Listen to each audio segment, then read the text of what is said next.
Friends, welcome. Thanks to everyone for coming. My name is Sam Heath, and this is In the Movement. So, this is a webinar series that we've been doing for a little under 4 years or so. And the goal of it is how can we engage and elevate the work of those that are in the justice movement? And we're talking about that in some broad, but also some specific ways. So, I'm with Equal Justice USA, and I help manage what's called our evangelical network. And EJUSA is a national nonprofit, and we do work around thinking through what does it look like to engage in community safety? What is restorative justice? How can we empower communities to respond to violence, harm, and crime in ways that help heal? We work against things like the death penalty and other forms of violence of the system, and we call people to think about repair. And specifically, my role is engaging Christians about that work. And that's what this webinar series has been about. It's been having conversations around how do we think through the justice movement, but also mass incarceration. And we say here each time, because I always want to make sure that people hear it, that mass incarceration, it's a problem, but it's more a symptom of something else. And I bet we'll get into this in the discussion today. Underneath mass incarceration, I think is something deeper, which is something about fear, and that individuals have a fear of inconvenience or pain or of others with a capital O. And so we've developed lots of ways of othering and pushing others aside. And mass incarceration is maybe the easiest way to see that. But for those of us that are Christians, that's really poignant as we think about the most repeated command in Scripture being fear not. So we're going to talk about all those things, but especially how we think about that through the lens or within the room as we talk about race and racism. So we have with us today Dr. Michael O. Emerson, who I've read and engaged for many years and only recently been able to talk with. And all that we'll look at today is under the heading of what does it look like when Christianity intersects with white supremacy, or as he might say, there's a total offshoot of something else. So he's recently published and helped co-author a book called The Religion of Whiteness, How Racism Distorts Christian Faith. And we're going to talk about exactly that. What does racism do to Christianity, and how can Christians then respond to it? And he has a sociological background on this. So, Michael, I'm thankful that you are here. We're going to dig into all the things. I want to remind everybody listening, you'll all get a recording of this. We'll save some time at the end for a Q&A. So feel free to put in either in the chat or in the Q&A feature any questions that come up in your mind as we're chatting. You can also put in the chat your name, org, and location. It's always fun to see where everybody is coming in from. So if you have things that are in your mind, put them in the chat. If we mention links or things or put them in the chat, we'll capture all of those and make sure to get those things to you. But Michael, why don't you kick us off and just briefly, how would you capture who you are and what you do? Yeah, I'm glad to do that. Hey, welcome everybody, and really honored you took some time out. Hopefully, it'll be worth your time. So, yeah, I'm Michael Emerson. I am hard to say. I was a professor. Now I am a full-time researcher in the building you see behind me. That's the Baker Institute for Public Policy at Rice University in Houston. And I've been writing on race and religion and urban issues for about 30 years or so. So that's what I do. I'm married, got kids, grandkids. I'm getting older.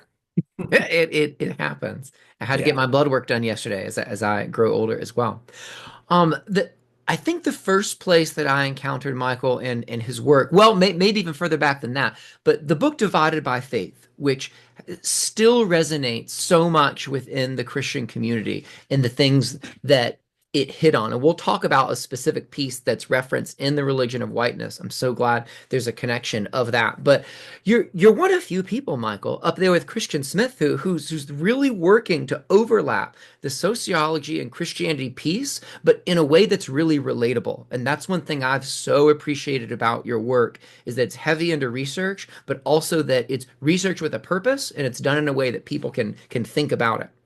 So I think what I want to know, I tried to think through what are some things that I didn't get a sense of in the book, and then let's dig into the book. But when you thought about the religion of whiteness, was that a term that was new for you, that you made? Did this come up in the research, or was this something you thought of and it prompted the research? Kind of where was it in the order of you digging into this idea? Yeah. So you mentioned Divided by Faith, and just a quick plug. It's a 25th anniversary edition coming out in November. So, and it has updated data and new chapter and things.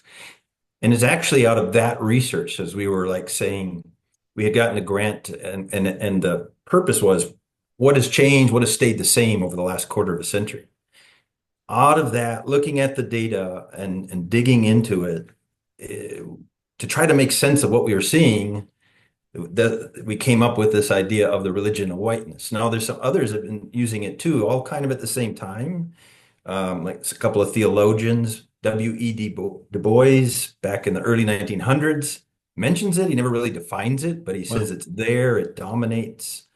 So that's sort of the root of it. It was more driven by what we were seeing in the data and trying to explain it. Mm. There's you also talk about it within the book. It makes me think about you referencing Du Bois. You also reference Frederick Douglass and him talking about the Christianity of this land as distinguished from true and genuine Christianity. And these are parallel but really separate stories. And I feel that's kind of the case that you're making of one is not the other. There's a separateness here. So Yeah. much that you termed it and dove into Durkheim and gave it the sociological definition to show that this is something else that even I think you even say in the book goes beyond just white Christian nationalism, which I feel like might be like the height of what people would say in a damning sense, but you're saying actually it's more than that. Much deeper than that. So that Hmm. again, you talk about a symptom. What we define it as one of the practices, one of the beliefs within a much more encompassing religion. The way we often will say it is what's happened in the US, it may have happened elsewhere, is that race, this concept that we have made up somewhere along the way, has become religionized. We have spiritualized it. It has become transcendent, so much so that when anything becomes transcendent, it becomes deeply meaningful for people. They will defend it. They'd be even willing to die for it. And that's what we're trying to get at. We way underestimate the depth of what race is. We think it's, material inequality or something like that. We can address it, or maybe we just need to stop hating each other. All of that's true. None of that's enough to really understand why this thing won't go away. Hmm. I'm holding myself back from digging into it because I first want to remind people and ask because I don't know. Can you tell us about your co-author, Glenn Bracey? Yeah, a tremendous, very, very smart man. So he's a professor at Villanova. And we actually met when he was challenging me on Divided by Faith. And he was asking some really tough questions. And I so appreciated his honesty. I thought, I gotta work with this guy. He much younger than me and much smarter than me. So we're the ones who actually did all the research project and then wrote the book together. And if you don't not aware of him, look him up. He's got some incredible stuff, and he's got a follow-up book to The Religion of Whiteness, focusing more on people of color and why they often like try to, in a way, compete for white attention or maybe even adopt this religion of whiteness. Why would they do that? That's what he's addressing. Wow. Okay. I feel that's always a great way to partner with somebody of I appreciate what you're doing and think you're great. Let's do this together. Hmm. Okay, there is in me. I took a religion and sociology class in college, and it was one of my favorite courses ever. And actually, it was at UNC Chapel Hill, and we corresponded with Christian Smith at that time, and it felt like a big deal. And then I got to college and read y'all's book, Divided by Faith. But I learned there's an actual sociological definition of religion. Can we talk about what that is? And then why you thought it was helpful and appropriate and necessary to apply this to what you're calling the religion of whiteness. Yeah. So maybe the most influential definition is by one of the founders of sociology named Emil Durkheim. And he defined it after it was impressive if you ever read how he came to his definition. It's hundreds of pages of analysis of why it's not this, why it's not that. For surprisingly, not all religions have a God, for example. So Mhm. that can't be part of the definition. So he defined it as a unified system of beliefs and practices. So all religion has beliefs, all religion has practices that then follow those beliefs that worships something, okay? And then declares profane. So you divide the world, and this is what ultimately for religion. There's the sacred and there's the profane. Religion then specifies how do you um, interact with the sacred, and how do you separate yourself from the profane? Mm, So when we define the religion of whiteness, we simply substitute in with that definition, a unified system of beliefs and practices that sacralizes whiteness and declares profane anything not associated with whiteness. That's the religion of whiteness. mm. I had it ready, but I want to put that quote from the book there in the chat so people can see it. Um, and that's touching on it. It's so simple what Durkheim is getting at when you look at it, especially when you consider that religion isn't just about God. It's about what it's about worship. It's about a posture of yourself towards the sacred and the profane. Well, can you talk about, because I had again a flashback to my college course. How does Durkheim's term collective effervescence, one is just fun to say, but how does that relate to this? And Yeah, I know it's within the conversation of the object of worship ends up being kind of the group itself. And what does that mean? right. So we love this term too, collective effervescence. So for folks that are religious, you'll get this. If you're not, then you can substitute, going to a concert or going to a football game with The NCAA 60,000 tournament people. last night. The NCAA tournament, yeah. And being in Houston, I'm deeply disappointed that they lost by Oh, two. But hey, it was hard. congratulations to Florida. Yeah. There is a power that comes when we gather with other people that we cannot reproduce ourselves.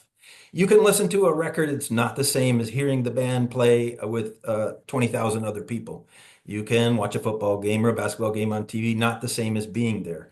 That being there and the power and the excitement, the lifting you feel, that's called collective effervescence.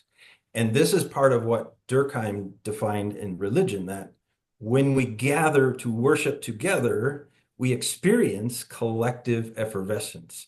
Now, he ultimately makes, what I can remember as an undergrad myself, just being shocked by his conclusion. He's not trying to say anything about religion in terms of its transcendent reality. He's just trying to say, as a sociologist, what function does it have in society? And a key function for him is all religions are true because all religions are worshiping the group itself. That's what ultimately is sacred. And of course, we're taking that and saying that this worship of whiteness is that. It's a power, it's an uplifting that you can't experience on your own. Mm. And part of that, or a lot of that, meaning the collective effervescence, it's great and good. It's something that happens in community. It can happen in lots of situations. It can happen as we engage great art in all sorts of forms.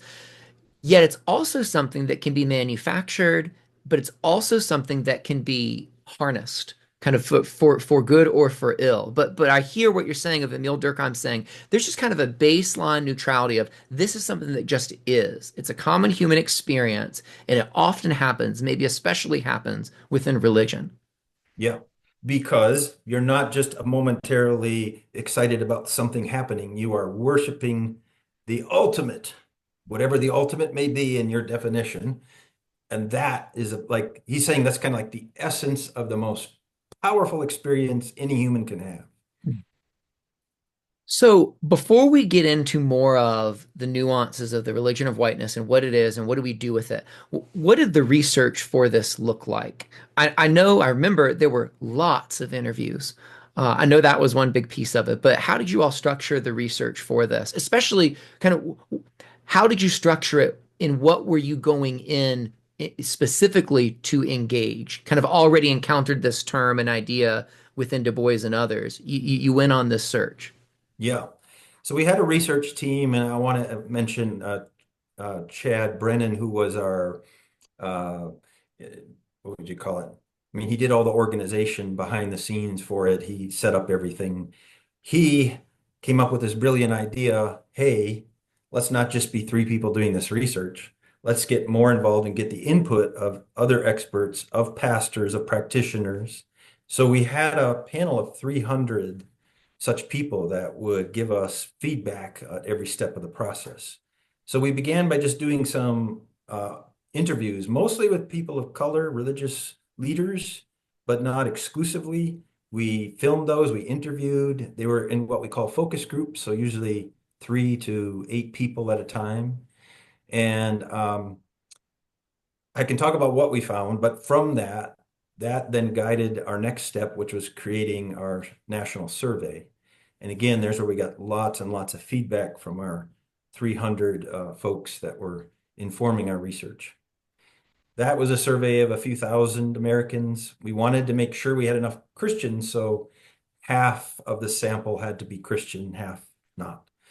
Then after that, we can talk later, but we ended up doing the survey again because of some changes that had happened in our society.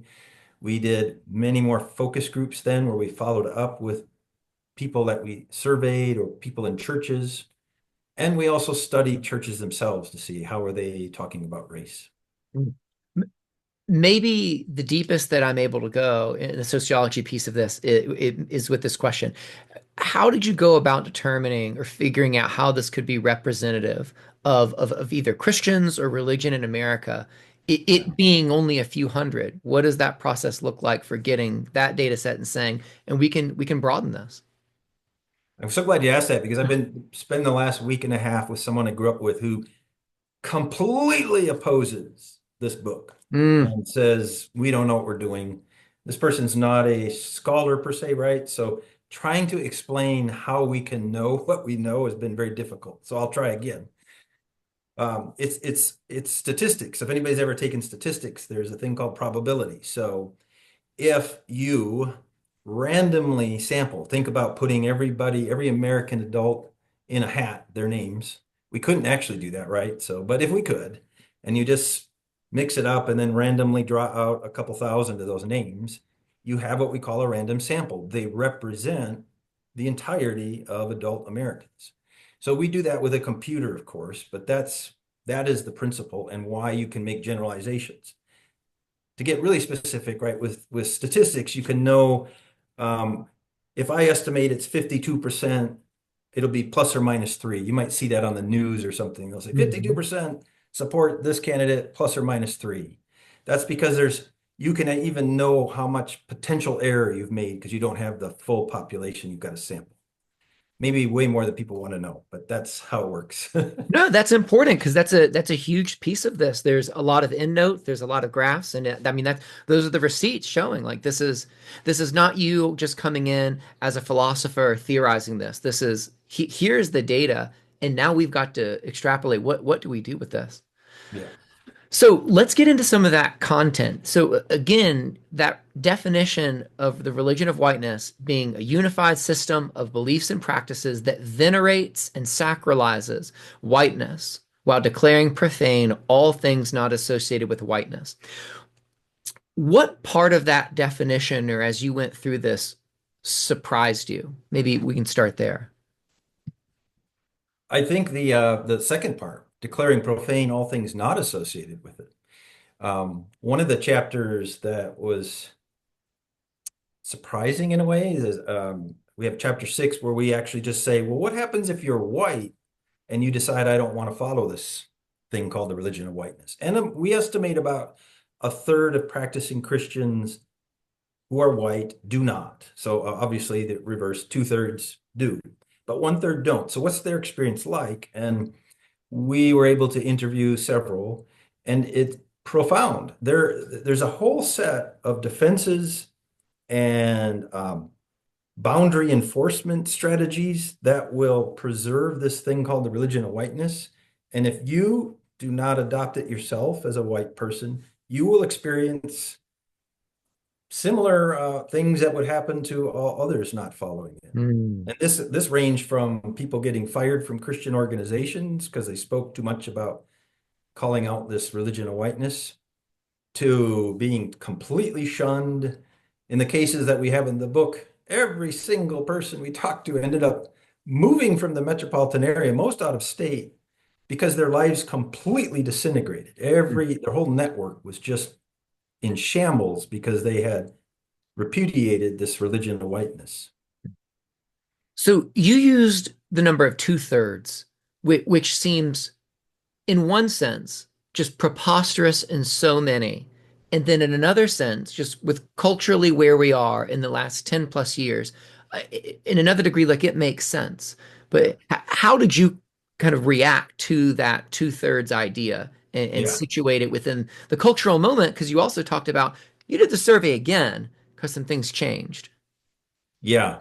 When we were starting the data analysis and coming up with this estimate of two-thirds, I know that I, as the white person on the research team, said, that can't be. That's just too high. So that's why we did more research. That's why we found different statistical ways to approach it. That's why we got more and more elaborate. And it didn't matter what we did, it was always two-thirds. So the data said that's what it is. So yeah, it was a shock at first, but it's probably not too hard to believe that when you see the things that go on in our nation. Mm-hmm. You at one point talk about the religion of whiteness as separate from Christianity, and I'll put this quote in the chat too. And you say, these two religions often share a roof and a holy book, but their beliefs, practices, and definitions of the sacred are worlds apart. So dig now into, well, what is it that the religion of whiteness holds as sacred, and how can someone see that play out? Yeah. Well, one of the ways you can see it play out most clearly is when it gets violated. But let me just Mm, quickly say, so we say that since they're all religions again, right, are beliefs and practices, let me just quickly say what we say are the beliefs and the practices. So we say there's six beliefs, right? One is this commitment to whiteness. That would make sense.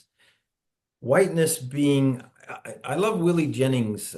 He is a theologian at Yale. I think he has a really nice definition because whiteness is maybe hard to understand. He says it's a way of perceiving the world, and ordering the world by the perceptions of one's distorted place in it. So for white folks, mm, they can see themselves as they are the center, they are at the top, and they can not only perceive that as being true, but they have the power to enforce that on others.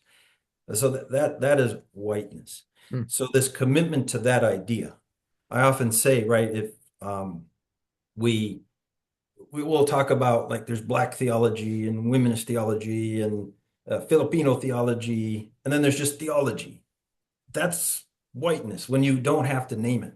I just read a headline the other day. It said, uh, parents of children offended by black and Hispanic children for some reason. Parents of children. We didn't have to say white children, but that's what they meant. That's when you assume it's whiteness is the center. Okay. mhm, Um, this one's big. This is very different than Christianity. God is on the side of the dominant group. mm, God blesses those who, you know, you're blessed because you have stuff and you have more stuff than other people. And you get to say, I work harder than other people, and other people maybe aren't committed enough to succeeding. We are special. We know it because we are blessed. We live in nice neighborhoods and so on. Um, Whiteness is universal. Maybe this is the most important one. So we say that there are certain mm, symbols within this religion. One is that Jesus is white. Okay. The other symbols are merging the cross and the flag, and then increasingly firearms. So whiteness is universal. It's normative, it's unseen. Jesus we know is universal, but in this religion, Jesus is white. It can be nothing else. So if Jesus is universal and Jesus is white, then white is universal. That's why you don't have to mention it. It is truly the center of all.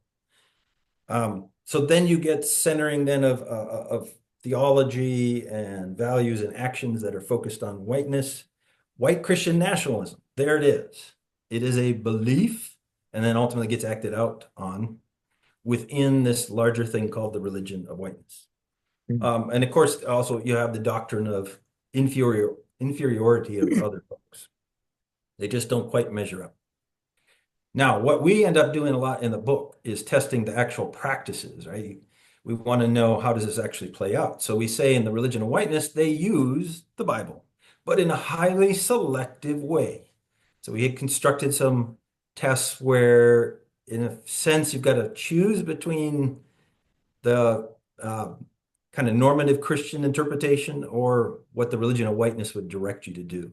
And here again, about two-thirds of white practicing Christians would choose the Religion of Whiteness version, interpretation of the Bible.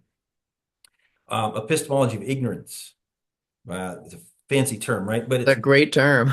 hey, we like it. But epistemology, how you come to know, and this is actually how you come to not know. And this actually came Mm, from Glenn Bracey. The first time I met him, he said, "How is it that white folks, especially the kids, they've grown up in a society where for 400 years race has mattered, racism has existed, and yet generation after generation they come to college and they say, 'We didn't know this. How come nobody told us this?'"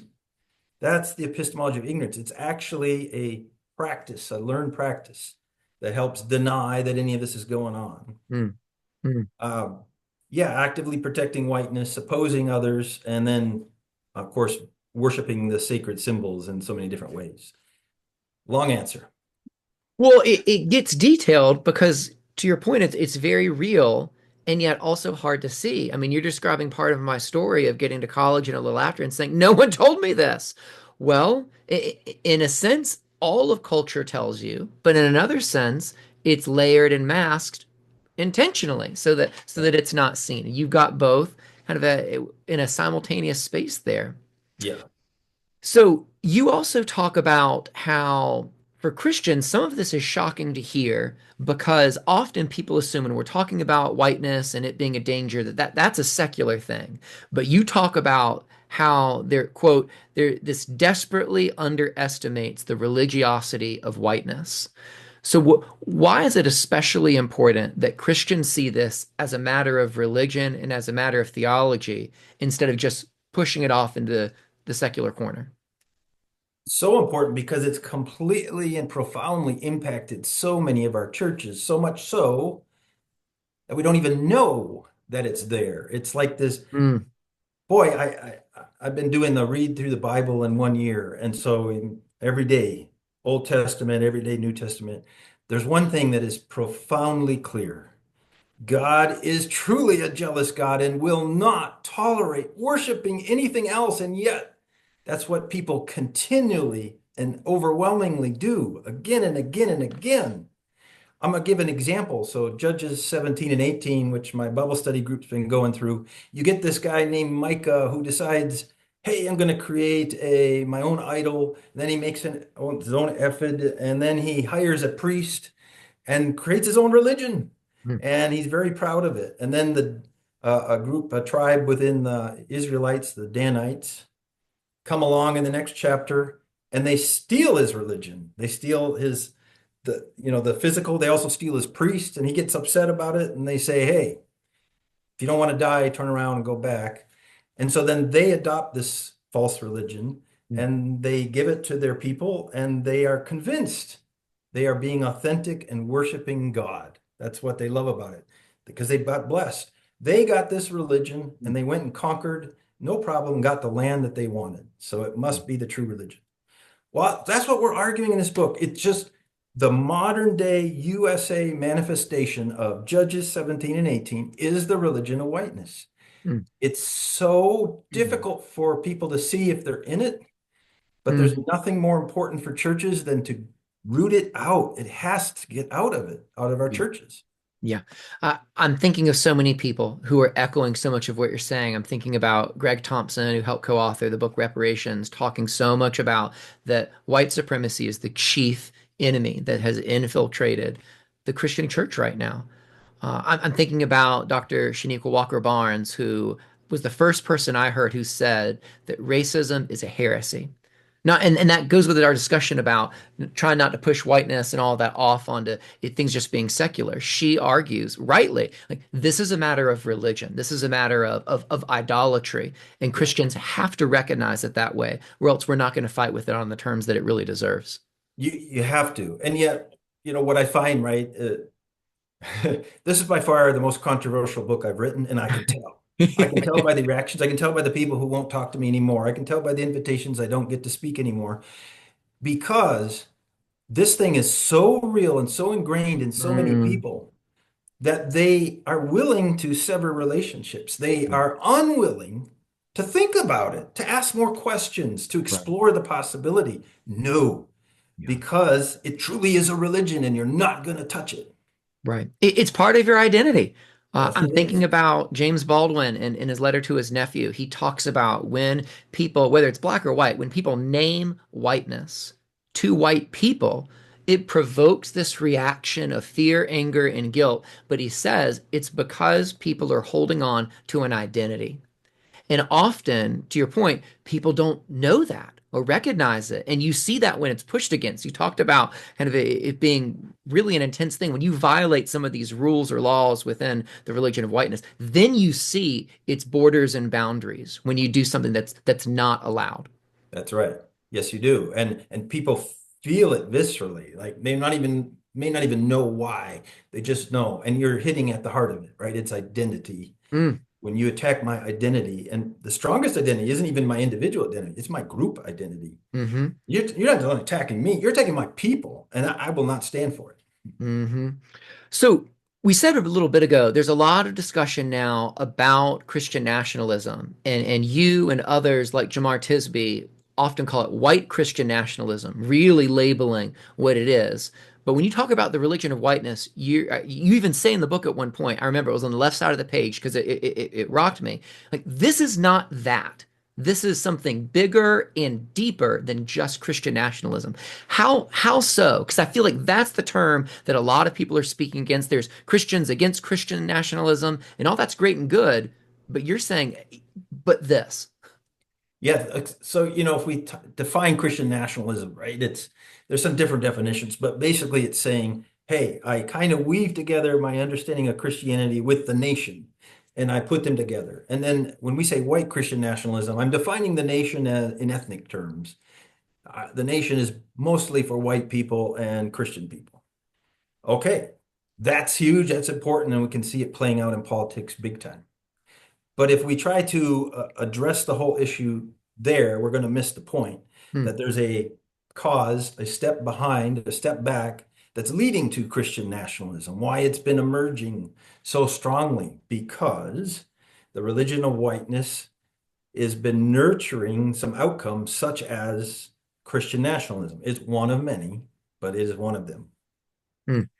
I think about the beginning of Jamar's book, The Color of Compromise, when he talks about the event on Stone Mountain, Georgia, I believe, in like the 1920s when the Ku Klux Klan had this rise, and they had there at this altar a cross, a flag, a Bible, all in this space.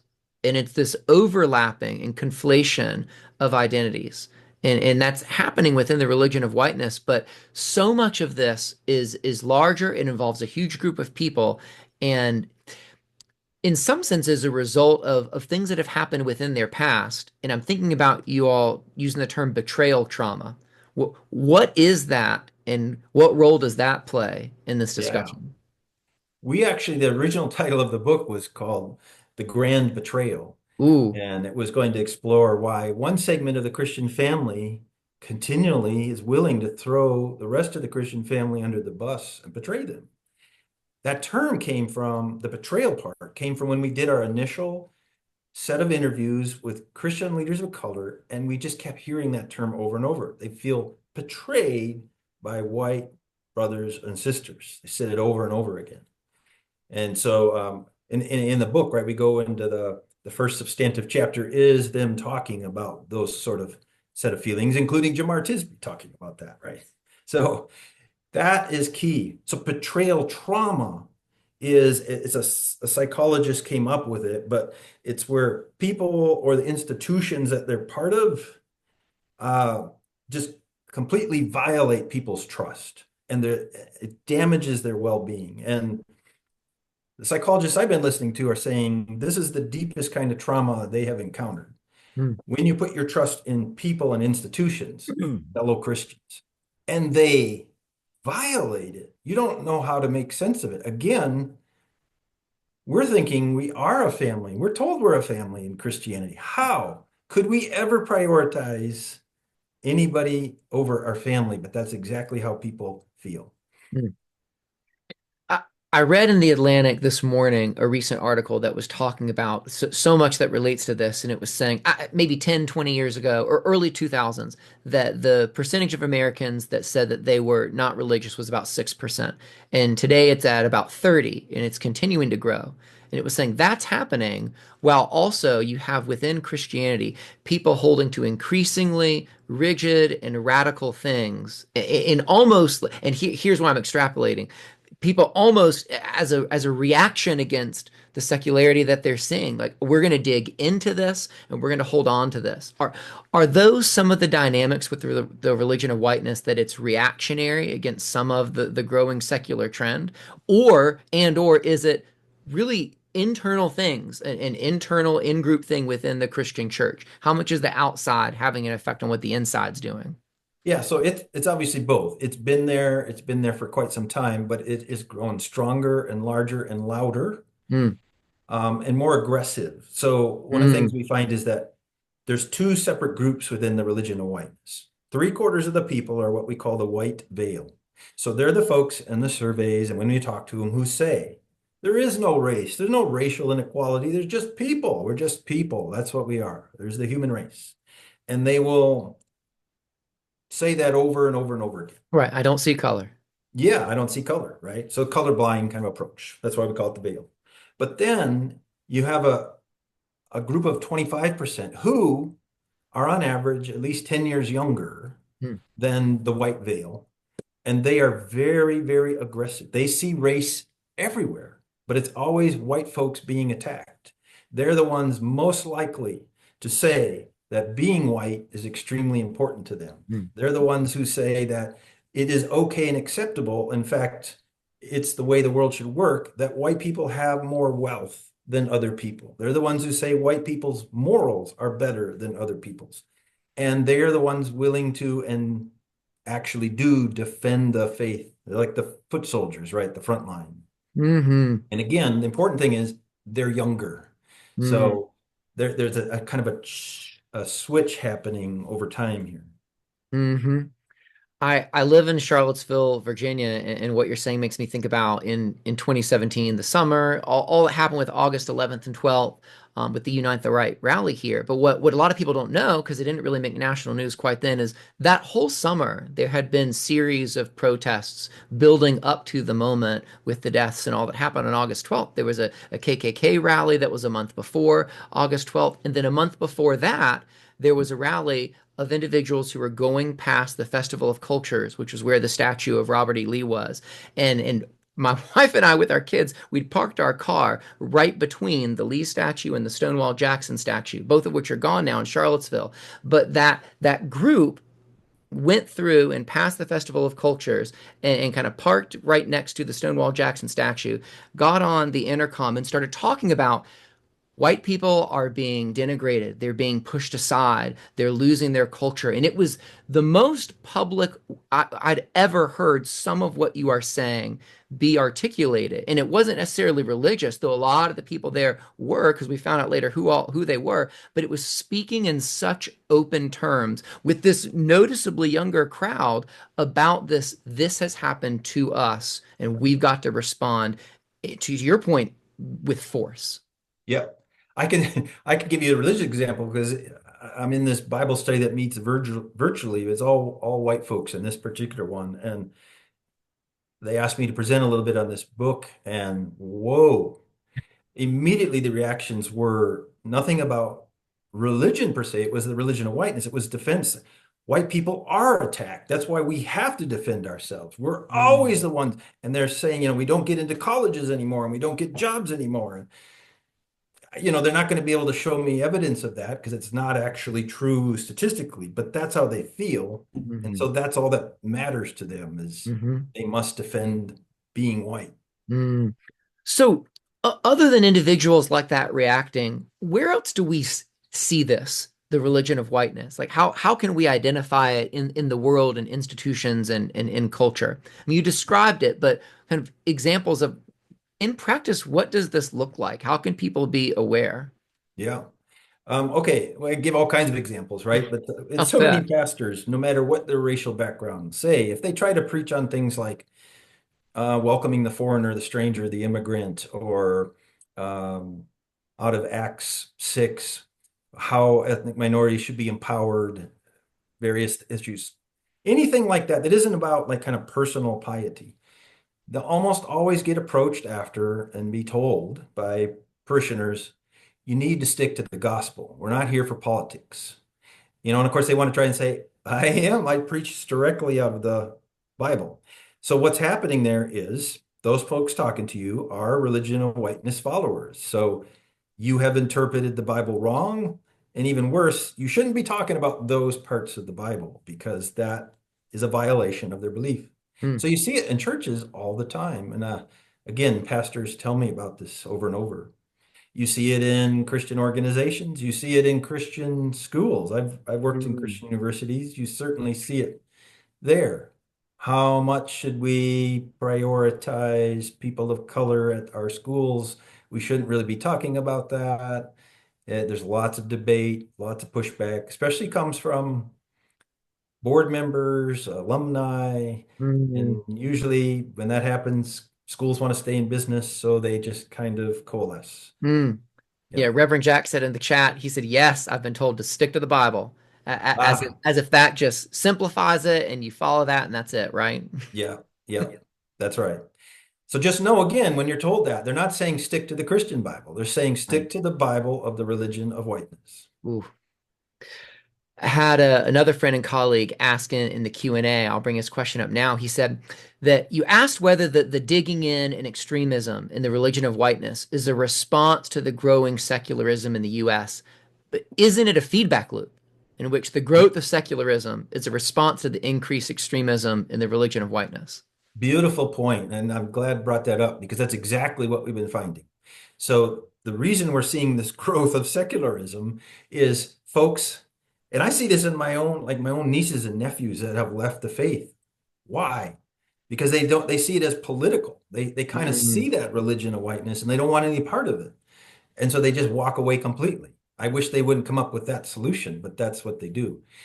Okay, so that's definitely when that happens, then there is a further digging in and entrenchment. It's a great article by a woman named Ruth Bronstein about that. And then yeah, it just keeps going. hmm I've referenced and mentioned before Divided by Faith, and one of my favorite things within it is I think the term was the evangelical toolkit or toolbox, but the three things that really capture evangelicalism, and I'll put them in the chat. I'd love it if you could talk about those and how was that really important to mention as we talk about the religion of whiteness? But accountable free will individualism, relationalism, and anti-structuralism. What are those, and why does that matter with this?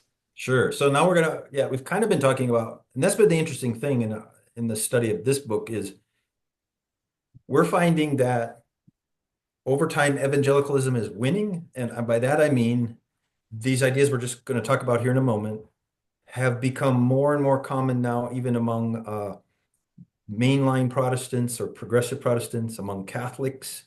So I recently published a little piece online saying that Christians are converging into becoming more and more similar across these different faith traditions, and they're converging to look more like evangelicals. So when we talk about evangelicalism at its root are these cultural tools. It's a understanding, a way of seeing the world. So, and again, this was based on, interviewing lots and lots of folks, but accountable free will individualism, big word, but the only thing that was real when we interviewed most white evangelicals was there are people, and then there are their relationships. Everything else is a Hmm. facade, is fake, is to be um, interpreted with caution. So laws, policies, organizations, people, and the relationships. And we say that comes right out of how we understand our own faith. I make an individual decision to be a Christian or not, to accept Christ or not. Hmm. So we take that individual decision, I'm accountable for it. I can decide, I'm free, that's my free will, but there's a wrong decision there. It will lead to eternity in hell. So I will pay a price for it. So that's my accountable part.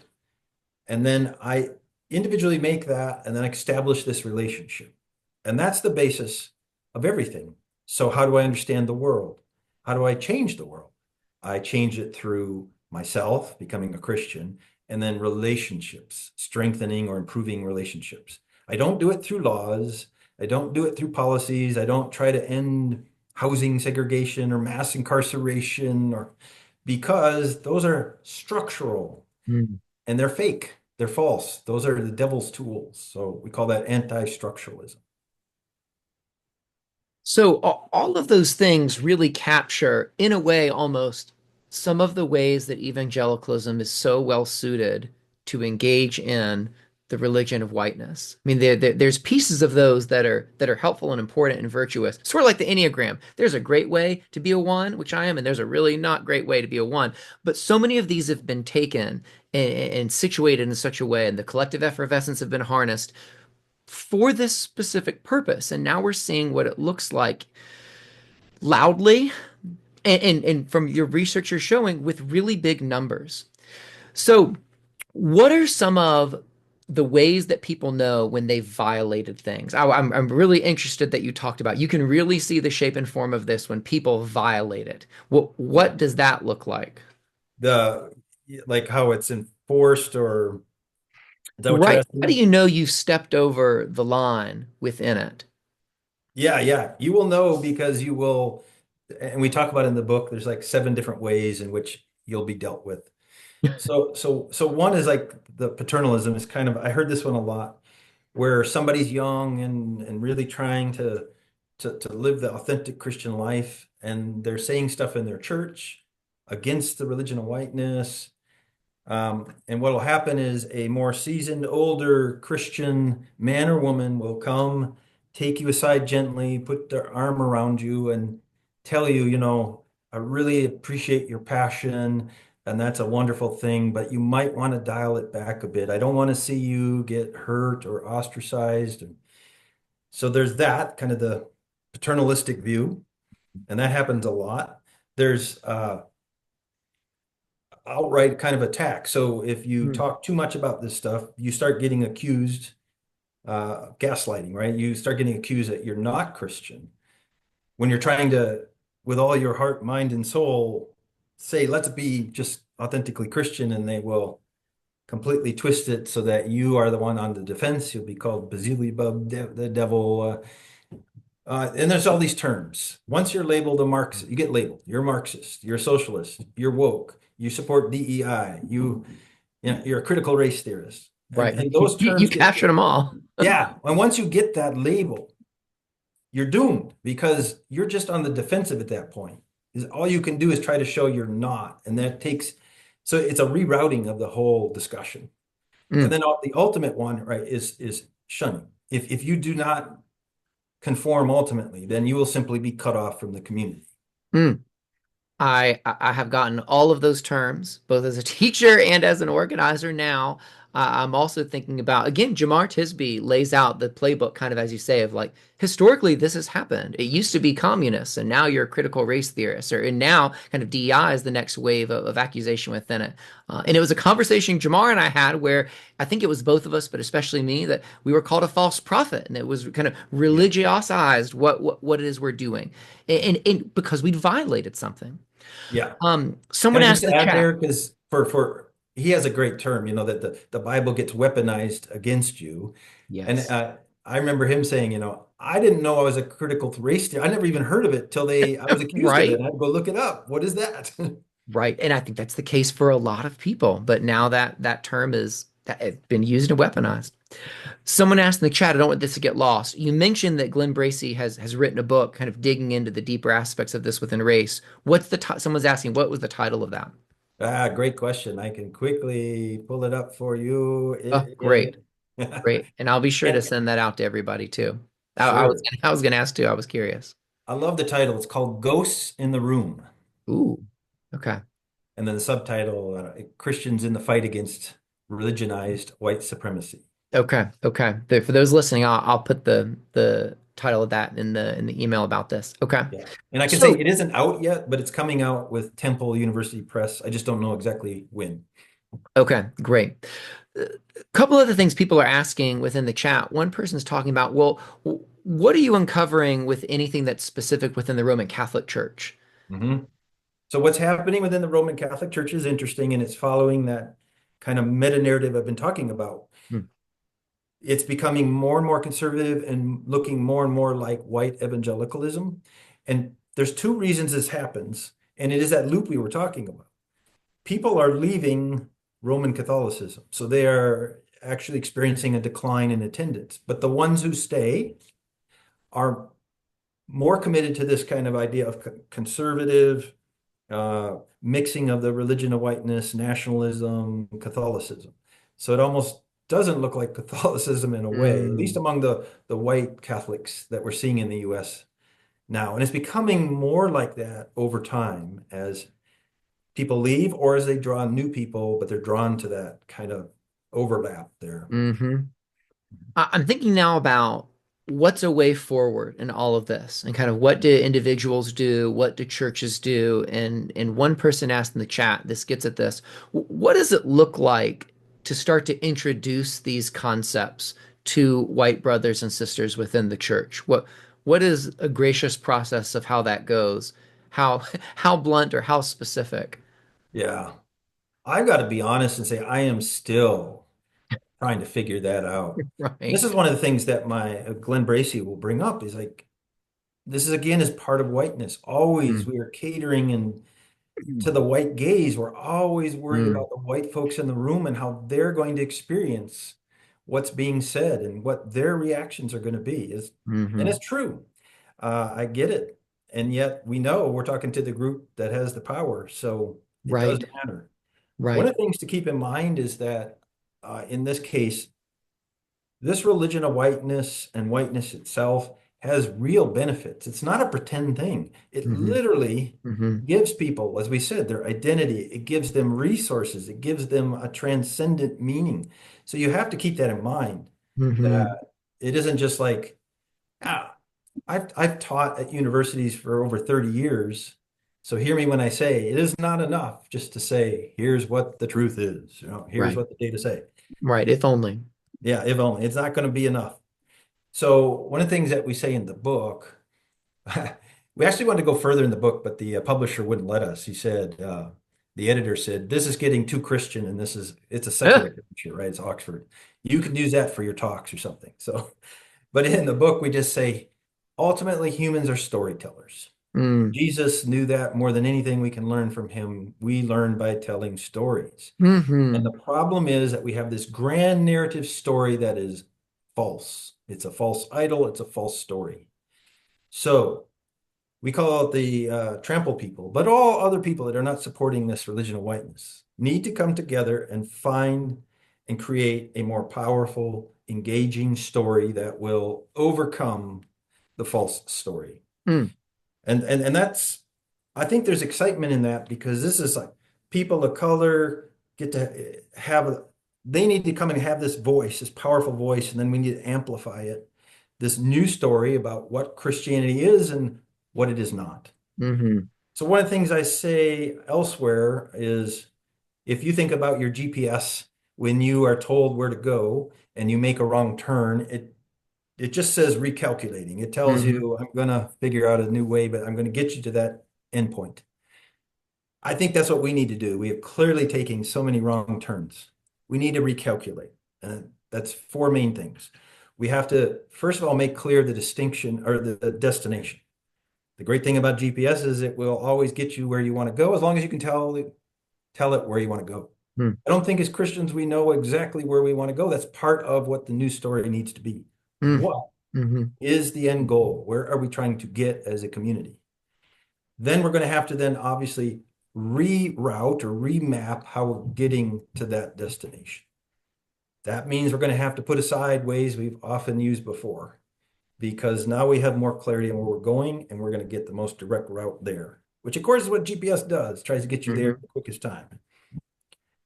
To do that, part of that route means we will have to address betrayal trauma.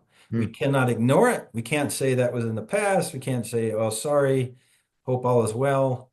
It has to be addressed. I hmm think about like what they attempted in South Africa, right? With mm national public uh, truth and reconciliation forums, where there's apologies, where people get to tell their story, their Right. experience. We have to do it. As Christians, we must do it. And then finally, I would say the fourth thing is that this would have to be a multi-ethnic, multiracial movement. We can't Hmm. do it in isolation. Hmm. I love the metaphor first, the GPS piece. And I already had this ready that, and I'll put it in the chat. I might put it in the email so people can see the full thing. My favorite part of the book, I think, is the last paragraph, which is this poetic encouragement for what you just talked about of we have to offer a better story. We have to talk about that story, if you say, of heroics, drama, hope, and change, and that the trampled people will tell what is true. I think about Brian Stevenson saying that truth and reconciliation are sequential, meaning that that reconciliation and healing can't come without the right order of events, and it begins with truth telling. And so the person Amen. asking earlier, what do we do? Well, first you just start telling what is true. And that can be hard and that can be heavy, and you're not responsible for else's reaction, but you tell the truth. But it's a story, and we have that story as Christians. We have that beautiful story filled with all of those things that appeal to the deepest desires within our hearts. But that's often not the story that we're focusing on, which I feel like is what you're pointing out. But we have that story, and you end with a call for people to do that. And you talk about it leading to repentance, reparations, repair, reconciliation, renewal, and rebirth, and this alliterative ending that story moves people. Yeah. Yeah. And I see someone just put up, is there anywhere this is being done?